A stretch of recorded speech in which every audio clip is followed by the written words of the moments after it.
घनाचा कोणताही प्रश्न असू द्या, आजपासून तुमचा येणार म्हणजे येणार. तो व्हिडिओ शेवटपर्यंत बघा. बघा काय म्हणते, एका घनाचे एकूण पृष्ठफळ किती आहे? 726 आहे. 26 घन म्हणलं की अशी छोटीशी आकृती असते घनाची, ठोकळा म्हणतो आपण त्याला मराठीत. हा घन.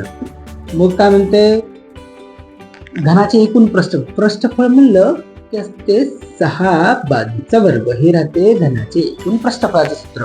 आणि घनाचे घनफळ काय राहते? घनाचे घनफळ म्हणलं तर राहते बाजूचा वर्ग, म्हणजे बाजूचा घन राहते. बस झालं.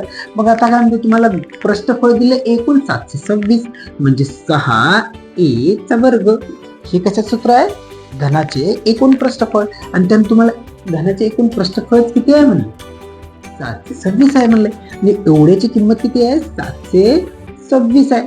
तुम्हाला घनाचं काही काढायचं म्हणलं याची बाजू माहित असणं गरजेचे असते. काय माहित असणं? बाजू. पण याच्यावरून बाजू निघते.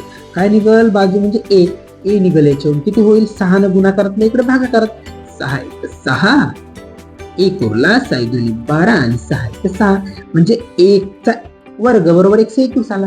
तर ए चा वर्ग 121 आहे, म्हणजे वर्ग 121 कोणाचा वर्ग? 11चा. म्हणजे ए किती आला? 11. म्हणजे या घनाची बाजू आली 11. किती आली? 11 आली. तुम्हाला म्हणते घनाचे घनफळ काढा. काय काढा म्हणते? घनफळ. म्हणजे बाजूचा घन म्हणजेच घनफळ असते. बाजूचा घन 11चा घन. 11चा घन किती असते? 11चा घन असते 13 31 ना. ऑप्शन नंबर 4 हे तुमच्या प्रश्नाचं अगदी बरोबर उत्तर आहे. व्हिडिओ आवडला तर लाईक, शेअर आणि सबस्क्राईब करायला विसरू नका. जय हिंद.